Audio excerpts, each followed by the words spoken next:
ഇന്ന് ഞാൻ സംസാരിക്കാൻ പോകുന്നത് കുഞ്ഞുങ്ങളിൽ കാണുന്ന ഒരു അസുഖത്തിനെ കുറിച്ചാണ്. ഹൈഡ്രോനെഫ്രോസിസ് എന്നുവെച്ചാൽ കിഡ്നിയിൽ മൂത്രം കെട്ടിക്കിടക്കുന്നു. അത് സാധാരണ രീതിയിൽ മാതാപിതാക്കളോട് കുഞ്ഞിൻ്റെ കിഡ്നിക്ക് വീക്കം എന്നാണ് പറഞ്ഞു കൊടുക്കുന്നത്. അപ്പോൾ ഈ അസുഖം എന്താണ്, അതിനെന്ത് ചെയ്യണം, എങ്ങനെ തിരിച്ചറിയും, സർജറി വേണോ എന്ന് കുറച്ച് ആശങ്കകൾ വരുന്നതിനെ പറ്റി ആണ് ഇന്ന് സംസാരിക്കാൻ പോകുന്നത്. അപ്പോൾ ഈ ഹൈഡ്രോനെഫ്രോസിസ് എന്ന് പറയുന്നത് വളരെ സാധാരണമായി കാണുന്ന ഒരു വ്യതിയാനമാണ്. അപ്പോൾ ഇത് ഇന്നത്തെ കാലത്ത് എല്ലാ ഗർഭിണികൾക്കും സ്കാൻ ചെയ്ത് അനോമലി സ്കാൻ ഒക്കെ ചെയ്യുമ്പോൾ കണ്ടുപിടിക്കുന്നത് അസുഖമാണ്. അപ്പോൾ ഇത് കുഞ്ഞിൻ്റെ ഗർഭസ്ഥ ശിശുവിൻ്റെ കിഡ്നിയുടെ അവിടുത്തെ സൈസ് മെഷർമെൻറ്റ് നോക്കുമ്പോൾ കുറച്ച് വീക്കം പോലെ തോന്നുന്നതാണ്. അപ്പോൾ ഇത് ഏത് മാസത്തിലെ സ്കാനിലാണ് തിരിച്ചറിയുന്നത്, അതിൻ്റെ സൈസ് എത്രയാണ്, അതുകൊണ്ട് വേറെ ഇംപ്ലിക്കേഷൻ, അതായത് കോംപ്ലിക്കേഷൻസ് ഉണ്ടോ, കുഞ്ഞിൻ്റെ കിഡ്നിക്ക് വളർച്ച കുറവുണ്ടോ, അമ്നിയോട്ടിക് ഫ്ലൂയിഡിന് വ്യത്യാസങ്ങളുണ്ടോ എന്ന് ഇതെല്ലാം നോക്കിയിട്ടാണ് അത് സീരിയസ് ആണോ അല്ലയോ എന്ന് തീരുമാനിക്കുന്നത്. അപ്പോൾ ഗർഭിണിയുടെ സ്കാനിൽ ഗർഭസ്ഥ ശിശുവിൻ്റെ ഒരു 5-ാം മാസം ഗർഭത്തിൽ തിരിച്ചറിയുന്ന ഹൈഡ്രോനെഫ്രോസിസ് ആണ്. സൈസ് ഒരു ക്രൈറ്റീരിയൻ ഉണ്ട്, അതനുസരിച്ച് കൂടുതലാണ്. അതിൻ്റെ റിപ്പീറ്റ് ഒരു സ്കാനിൽ സൈസ് കൂടി വരുന്നു, കിഡ്നിയുടെ പ്രവർത്തിക്കുന്ന ഭാഗത്തിൻ്റെ കട്ടി കുറഞ്ഞു വരുന്നു, ഫ്ലൂയിഡിൻ്റെ അളവിൽ വ്യത്യാസങ്ങൾ വരുന്നു എന്നൊക്കെ ഉണ്ടെങ്കിലാണ് അത് സീരിയസ് ആയി കണക്കാക്കേണ്ടത്. പക്ഷേ ഒരു 90% പ്രഗ്നൻസിയിൽ ഈ ഹൈഡ്രോനെഫ്രോസിസ് ഏതെങ്കിലും ഒരു മൈൽഡ് ഫോമിൽ കാണാറുണ്ട്, പ്രത്യേകിച്ച് മാസം തികയാറാവുമ്പോൾ. അത് എന്തുകൊണ്ടാണെന്ന് വെച്ചാൽ കുഞ്ഞിൻ്റെ കിഡ്നി പ്രവർത്തിക്കാൻ തുടങ്ങുന്നുണ്ട്. വയറിൻ്റെ ഉള്ളിലിരുന്നാലും അത് കുറച്ച് പ്രവർത്തിച്ച് ശീലിച്ച് തുടങ്ങുമ്പോൾ ഇതുപോലെ ചെറിയ രീതിയിൽ ഹൈഡ്രോനെഫ്രോസിസ്, അതായത് ഫ്ലൂയിഡ് കളക്ഷൻ കാണാറുണ്ട്. അപ്പോൾ അങ്ങനെ സാധാരണ കാണുന്നതായതുകൊണ്ട് എല്ലാവരും ഉടനെ ടെൻഷൻ അടിക്കേണ്ട. പറഞ്ഞ ക്രൈറ്റീരിയ അനുസരിച്ച് അത് കൂടി വരുന്നു, വേറെ ബുദ്ധിമുട്ടുകൾ കാണിക്കുന്ന പോലെ ഉണ്ടെങ്കിൽ മാത്രമേ നമ്മൾ സീരിയസ് ആയിട്ടുള്ള ടൈപ്പ് ഓഫ് ഹൈഡ്രോനെഫ്രോസിസ് ആയിട്ട് കണക്കാക്കൂ. പിന്നെ ഇങ്ങനെ കണ്ടു കഴിഞ്ഞാൽ എന്ത് ചെയ്യണം?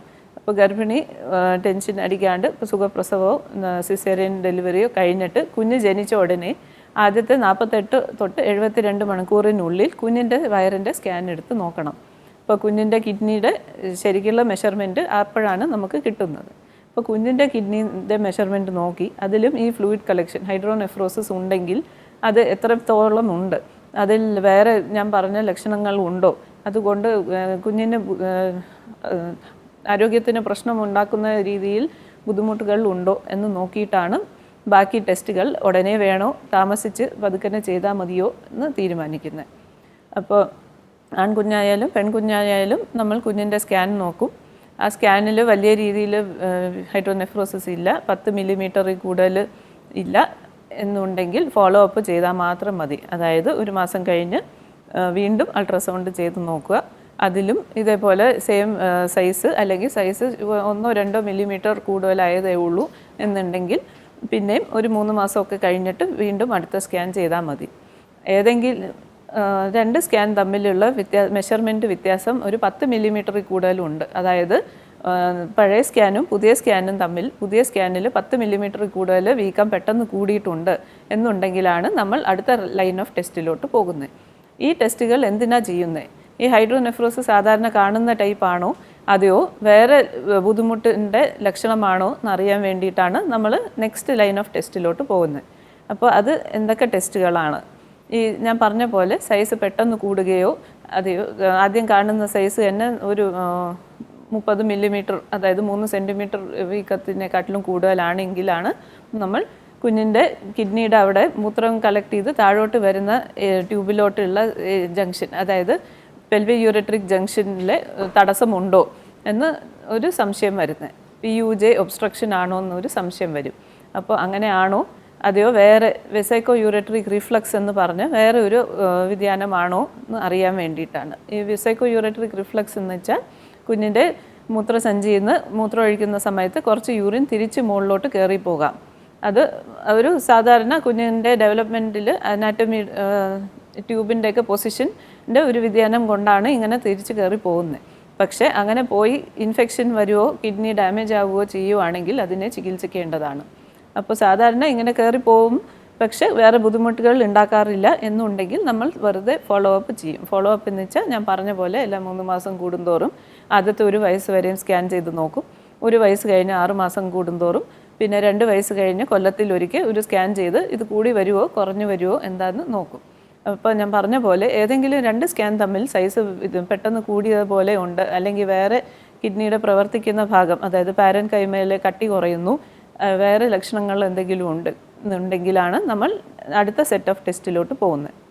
അപ്പോൾ ഈ തടസ്സം PUJ ഒബ്സ്ട്രക്ഷൻ ആണോ അല്ലയോ എന്ന് അറിയാനായിട്ട് നമ്മൾ സ്പെഷ്യൽ ഒരു ന്യൂക്ലിയർ സ്കാനാണ് ചെയ്യുന്നത്. അപ്പോൾ ന്യൂക്ലിയർ സ്കാനിൽ തടസ്സത്തിൻ്റെ ലക്ഷണം ഉണ്ടെങ്കിൽ അത് സർജറി ഉടനെ വേണോ അതെയോ കുറച്ച് നാൾ വെയിറ്റ് ചെയ്ത് നോക്കിയിട്ട് മാറുന്ന ടൈപ്പാണോ അത് കൂടി വരുന്ന ടൈപ്പാണോ എന്നനുസരിച്ചാണ് നമ്മൾ സർജറിയുടെ തീരുമാനം എടുക്കുന്നത്. പിന്നെ ഇത് സ്കാൻ ചെയ്ത് നോക്കുമ്പോൾ സൈസ് കൂടുന്നു, കിഡ്നിയുടെ മൂത്രം താഴോട്ട് വരുന്ന യൂറേറ്റർ എന്ന് പറഞ്ഞ ട്യൂബിൻ്റെ സൈസ് കൂടുന്നു എന്നുണ്ടെങ്കിൽ ഈ തടസ്സത്തിൻ്റെ ആയിരിക്കില്ല, താഴോട്ടുള്ള തടസ്സമായിരിക്കാം, അല്ലെങ്കിൽ വെസൈക്കോ യൂറേറ്ററിക് റിഫ്ലക്സ് ആയിരിക്കാം. അപ്പോൾ അതാണെങ്കിൽ അത് തന്നെ വേറെ ടെസ്റ്റാണ്, ന്യൂക്ലിയർ സ്കാൻ അല്ല ആദ്യം ചെയ്യുന്നത്. നമ്മൾ MCU എന്ന് പറഞ്ഞ ഒരു സ്പെഷ്യൽ എക്സ്റേ ആണ് എടുക്കുന്നത്. അപ്പോൾ ആ എക്സ്റേയിൽ നമ്മൾ മൂത്രം തിരിച്ച് റിട്ടേൺ ആയി കയറി പോകുന്നുണ്ടോ ഇല്ലയോ എന്ന് നോക്കും. അപ്പോൾ അങ്ങനെ ഉണ്ടെങ്കിൽ നമ്മൾ അതിനെ ചികിത്സിക്കേണ്ട രീതിയിലുണ്ടോ, അത്ര സിവിയർ ഗ്രേഡാണോ, മാറിപ്പോകുന്ന ടൈപ്പാണോ എന്ന് നോക്കും. അപ്പോൾ കുഞ്ഞിന് ഹൈഡ്രോനെഫ്രോസിസ് ഉണ്ടെങ്കിൽ സർജറി വേണമെന്ന് ആദ്യമേ വിഷമിക്കരുത്. കാരണം ഞാൻ പറഞ്ഞ പോലെ ഒരു 90% കുഞ്ഞുങ്ങളുടെ ഹൈഡ്രോനെഫ്രോസിസ് താനെ മാറിപ്പോവും. ബാക്കി 10% കുഞ്ഞുങ്ങളിൽ നമ്മൾ ഫോളോ അപ്പ് ചെയ്യുമ്പോഴും അതിൽ ഒരു 10% കുഞ്ഞുങ്ങൾക്ക് ഈ PUJ ഒബ്സ്ട്രക്ഷൻ തടസ്സത്തിൻ്റെ ലക്ഷണം കണ്ട് നമ്മൾ സർജറിയിലോട്ട് എത്താറുള്ളൂ. ബാക്കി 90% കുഞ്ഞുങ്ങൾ ഫോളോ അപ്പിലിരിക്കും, വലിയ കുഴപ്പമില്ലാണ്ട് വലുതാവും, വേറെ കിഡ്നിക്കും ബുദ്ധിമുട്ട് വരില്ല, അവരുടെ ആരോഗ്യത്തിനും ബുദ്ധിമുട്ട് വരാറില്ല. വെസൈക്കോ യൂറേട്രിക് റിഫ്ലക്സ് ആണെങ്കിലും ഇൻഫെക്ഷൻ ഇടയ്ക്ക് വന്ന് അത് കാരണം കണ്ടുപിടിച്ച് അതിൻ്റെ ചികിത്സ നടത്തിയാൽ ചിലപ്പോൾ സർജറി ഇല്ലാണ്ട് തന്നെ അതും മാറിപ്പോകാവുന്ന ഒരു അസുഖമാണ്. അഥവാ 5 വയസ്സായിട്ട് കുഞ്ഞിൻ്റെ റിഫ്ലക്സ് മാറിയിട്ടില്ല, അല്ലെങ്കിൽ അതിനു മുമ്പ് അടിക്കടി ഇൻഫെക്ഷൻ വന്നുകൊണ്ടിരിക്കുന്നു, കുഞ്ഞിന് ബുദ്ധിമുട്ട് വരുന്നു, കിഡ്നിക്ക് ഡാമേജ് വരുന്നു എന്നുണ്ടെങ്കിൽ മാത്രമാണ് നമ്മൾ വെസൈക്കോ യൂറേട്രിക് റിഫ്ലക്സിൻ്റെ സർജറി നേരത്തെ ചെയ്യുന്നത്. സർജറി മാത്രമല്ല, വേറെ അല്ലാത്ത സിസ്റ്റോസ്കോപ്പി, എൻഡോസ്കോപ്പിക് ട്രീറ്റ്മെൻറ്റ് മെത്തേഡ്സും ഉണ്ട്. അപ്പോൾ കുഞ്ഞിന് ഹൈഡ്രോനെഫ്രോസിസ് ഉണ്ട് എന്ന് വിചാരിച്ച് മാതാപിതാക്കൾ വിഷമിക്കേണ്ട. അതിൻ്റെ എന്ത് ടൈപ്പാണ്, ചികിത്സ വേണോ സർജറി വേണോ എന്ന് നോക്കിയിട്ടാണ് നമ്മൾ തീരുമാനിക്കുന്നത്. ബാക്കി അസുഖങ്ങളെക്കുറിച്ച് വേറെ ഒരു ദിവസം സംസാരിക്കാം. നന്ദി.